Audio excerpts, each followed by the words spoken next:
Hey y'all, my name is Cal, and today is Thursday. Since this week's topic is introductions and coming out, I guess I'll tell y'all a little bit about myself. I am 19, I live in New York City, so if you're hearing, I also live right next to the bus stop, so if you hear any noises like outside, I'm sorry about that, I can't really control it. Although I live in New York City, I'm also currently a college student, so I'd say about like half the time I'm in upstate New York. I'm majoring in documentary filmmaking, and I'm minoring in Spanish and women and gender studies. Personally, I'm choosing to study documentary filmmaking just because I think that documentaries are a great way to tell stories that often don't get told. So like one thing I really want to do is make documentaries about trans people, because I think stories about trans people told by trans people are often told in a more authentic way. Not saying that cis people can't make wonderful documentaries about trans people or tell trans people stories, but I think it's different when it's coming from a perspective of someone who's like the person, if that makes sense. I don't know. But besides all that, I'm also really into writing, I'm into photography, I'm really into video games, mostly the Nintendo side of things. Lately I've been playing a lot of Animal Crossing, New Leaf. I had a town, like I first got the game when it came out, but it was under my old name, and like my character was a girl and I wasn't totally, so I decided to this summer I deleted my old town, which was sad, but it's also kind of cool to like start over again, so I'm doing a lot of that. Also a lot of Rhythm Heaven on the Wii U. I really like The Unbreakable Kimmy Schmidt, and I like Orange is the New Black, as I think most people do. I identify as trans, and I identify as queer.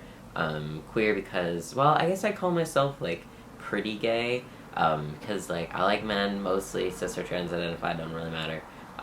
But I could also see myself dating a woman, but I feel like right now my sexuality at least kind of flows more towards that way, so I call myself pretty gay, like not entirely, but I also just like the word queer to describe it, because I feel like my sexuality is pretty fluid. That's about all that I can think of about like me. I guess now I'll tell you all my coming out story. I'm gonna try and keep it short, but it has a lot of pieces to it, so sorry if I ramble. My coming out was weirdly public. How that ended up happening, it's just how life happened, but it was a strangely public process. To give you all some context, I went to a very tiny high school. It was around 300 students maybe in the whole school. It was tiny. And my school had this day called Diversity Day, which they since have changed the name of, but that's what it was called back in the day. And basically, instead of having a day of, you know, normal classes and stuff, none of that, and instead a bunch of workshops are set up, both facilitated by teachers and by students who volunteer, to talk about issues of like diversity and identity, and just kind of trying to get a better sense of who's in our community and how we can make it a better place for everyone. About a week before Diversity Day, a prompt is released to the whole school that everyone has to respond to, and about 15 people are chosen to read theirs in front of the whole school in the morning. And in my response to the prompt, I wrote about being a lesbian, even though like, no. But regardless, I wrote about being a lesbian, and my thing was chosen. So basically, I read a thing to my entire school in which I came out as lesbian. People were very supportive, I was very lucky, but very early on, like as I was like living this new lesbian life, I was realizing very quickly it was not the thing for me. I thought maybe being a lesbian was something I could like settle for, because like in my head being trans was going to be too hard on everyone else around me and on me too. So I was like, oh, maybe if I just stick with this is closer to what I want, maybe this will work out, maybe I can just do this. But that ended up not being the case. That was my junior year in high school, by the way. And so over the summer, in between my junior and senior year, I was like, no, okay, I can't continue to do this. Like, I have to come out as trans. I have to. But in my head, I'm like, well, fuck, I already came out to everyone in a very public way, so it would be weird to go back on that, right? And also at this point in time, I hadn't had a single conversation with my parents about anything queer. In their minds, or at least I'm thinking, that they think of me as their straight daughter, even though because I'm dressing really masculinely, they're like, oh, of course we have a lesbian daughter, she just hasn't talked to us about it yet. So I have all that in my mind, but I'm still like, nope, gonna continue, like I'm gonna have to come out in some way. I don't necessarily know if I want to do it to my school, if I just want to wait until after I graduate high school, but I need to start doing something. I can't continue doing this 100%. So the first thing I did was actually start coming out to some of my teachers, which I realize is maybe weird, but for me, I had a close relationship with many of my teachers, and so I felt like it was good to start a support system. So I was like, oh, if things go shitty at home and my parents don't accept this, then at least I have something to fall back on. And after doing that, and like, you know, coming out was starting to feel easier to me, I was like, okay, I'm gonna come out to my parents, I'm gonna do it. And I also have an older brother who is 2 years older than me. I wrote all three of them letters. I wrote to my brother first, and honestly him, I really could have just shot a text message being like, hey, I'm trans, cool, bye. But I figured it was something that deserved a little more importance or like recognition. I don't know. It felt like something that needed more attention than just like a quick little whatever. My brother and I aren't super close, but we're also not like, we never had any, like we never fought when we grew up. It was that kind of thing. Like we didn't really talk to each other, but we also never really fought. So like when I came out to him, he was just kind of like, cool, whatever. Like what were you expecting? About a week later, I sent a letter to my mom. She was very supportive. I suspect she hurt more than she let on, but you know, she was very much trying to be there for me. And it was actually interesting because later on, I started T very shortly after. Like, all of this is happening, like, late September, and I started T December 31st. And at some point in that time, I told my mom, like, oh, wow, like, you know, some guys have to wait so long, like, why did you let me start this so early? And she was like, well, I didn't want to think about what you'd do if I had said no. And I was like, oh, shit. Yeah, okay. So her mindset was like, I don't care, like, if this is something different, I just want my child to be happy and to be safe. My dad was a little bit different, but has ultimately come around. But I sent him a letter about a week after the one to my mom, and he, to give you some context, and I don't mean to generalize about any particular group of people, but, you know, there are some things that tend to be true.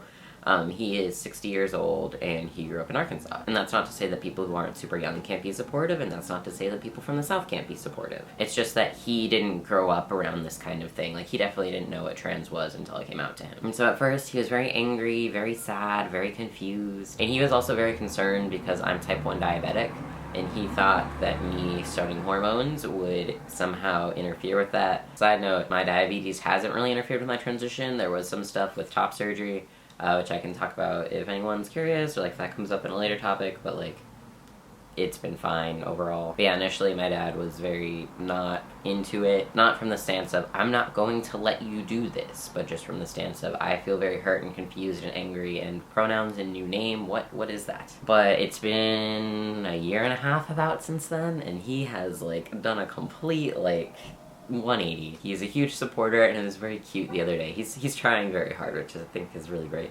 He sent me a picture though of a little sticker from the Human Rights Campaign, and along with that he said, saw this on the street from the Human Rights Campaign today at hrc.org.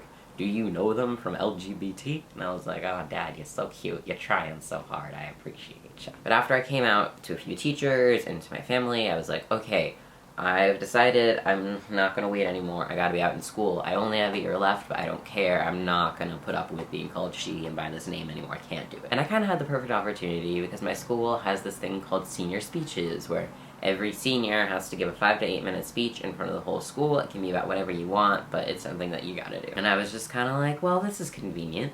And so I gave a speech in which I basically was like, hey, so I know I said this thing a year ago, but actually here's what's really going on with me, and also here's what trans is in case you don't know. I remember it very clearly. It was October 7th, 2014. And overall it was very well received. I got a standing ovation, which was really cool because the senior speaker program was instated when I was a freshman. So I've seen every senior speech that has existed. And in that time, no one has ever gotten a standing ovation, so it was very kind of special to me. I was like, oh wow, this has never happened before. And people were crying, my parents went to it and they cried, my English teacher cried. Basically all the teachers I came out to were just kind of like, ah. There were a few people who were kind of assholes to me, but I mean, I feel like as is to be expected, overall, much support, and I'm very, very privileged in that regard. I don't want to say too much more just because this video has been so freaking long, but I will just say that I feel like my coming out story, although it ends there, it doesn't really, and I feel like coming out doesn't really ever end. Like after I gave that speech, I was like, phew, never have to come out ever again, but that's not been true at all. I mean, for some people it can end there, but I feel like for me, it's been like when I got to college, I was living at Stealth, and that was an experience, and I was like, cool, this was fun to try, but doesn't feel very authentic to who I am. Like, I'm a very open person. It felt weird to, like, be hiding things. I came out on my personal Facebook as, like, hey, if you're going to college with me and you're friends with me on Facebook, this is now a thing you know about me. And I also came out in a class, I remember in the beginning, too, and just, like, it doesn't really end the coming out. I mean, now it's a totally different experience, because before when I was coming out, it was like, hey, you need to change how you talk about me. But now it's just like, hey, here's a piece of information you didn't know about me. You thought I was living a certain life, and I am, but not totally. I've had some experiences that you didn't think that I had. So yeah, coming out is really, it's been an experience. Again, I would say I'm like done with it, but also not. It's just a whole different ballgame. But I think I will end my video there, because this has been very long, I am sure. Thank you for your patience if you decided to stick it out all the way through. I hope y'all are having an amazing day. It's almost Friday, which means it's almost the weekend, which is very exciting. And I'll talk to y'all later. Bye. Hey, so it's later. I'm not gone yet because I just realized, because I was just watching Max's video, where he had the 2 kittens, and it's very cute. So I thought I would show you my cats really quickly, or one of them anyway. I have 3 cats, named Kidder, Jake, and Nellie. And Kidder and Nellie are not anywhere to be found. They kind of are doing their own thing. But Jake is very clingy, which is actually very problematic when I'm not around. But I just thought I would show you him real quick because he's great and love him. Let's see. This is Jake. He says hi. He's just chilling. That's all he ever does. He has... Oh, hey. Hey. He has a broken tail. Fun fact. Let's see if we can... Yeah, there you go. See how it's kind of bent here? And he's a rescue animal. So when we got him, he had that already. All of our cats are rescue animals, actually, which, side note, definitely do if you can. Because there are plenty of cats that need homes. So anyway, that's it. He says goodbye, and I'll see y'all next week. Bye.